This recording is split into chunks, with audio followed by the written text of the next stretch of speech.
de réduire une somme algébrique si c'est possible. Réduis l'expression quand c'est possible.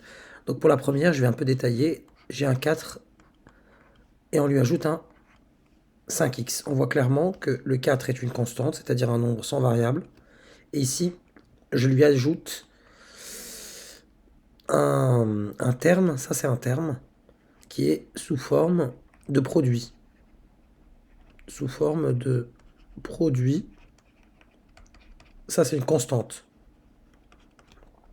Donc là j'ai mes deux termes. Donc terme 2, il est sous forme de produit avec une inconnue, une variable comme vous voulez, une inconnue, ou plutôt une indéterminée, vous pouvez dire une indéterminée. Indéterminée, on sait juste que c'est un nombre. Et ici on a une constante, donc on ne pourra pas additionner ça. On ne peut pas additionner.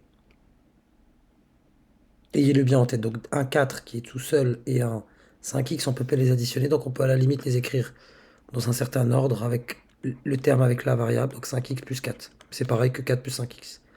En revanche, pour la multiplication, c'est une autre histoire.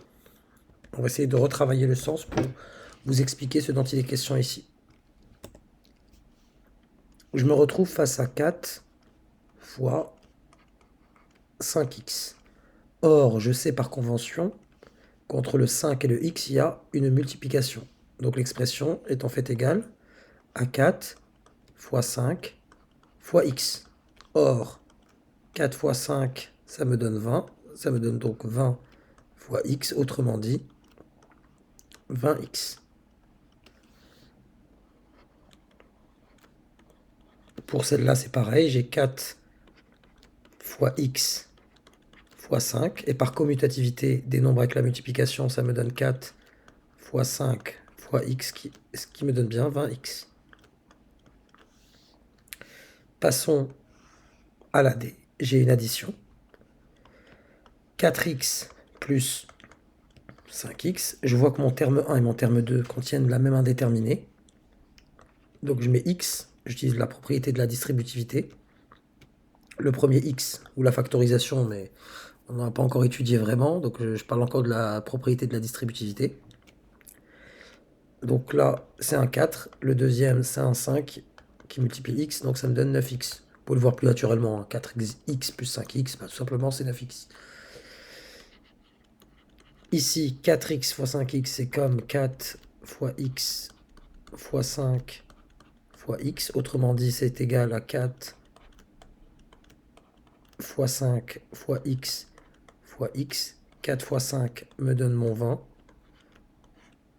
Et x fois x me donne mon x au carré. On ne peut pas soustraire des 5x un terme avec une variable, une inconnue, à une constante. Donc là, je l'aurais écrit tel quel, 4 moins 5x, qui est exactement la même chose que moins 5x plus 4. Parce que puisqu'il n'y a pas de signe devant le 4, c'est un plus. Ici, naturellement, 5x plus 3x, on commence à comprendre, c'est 8x.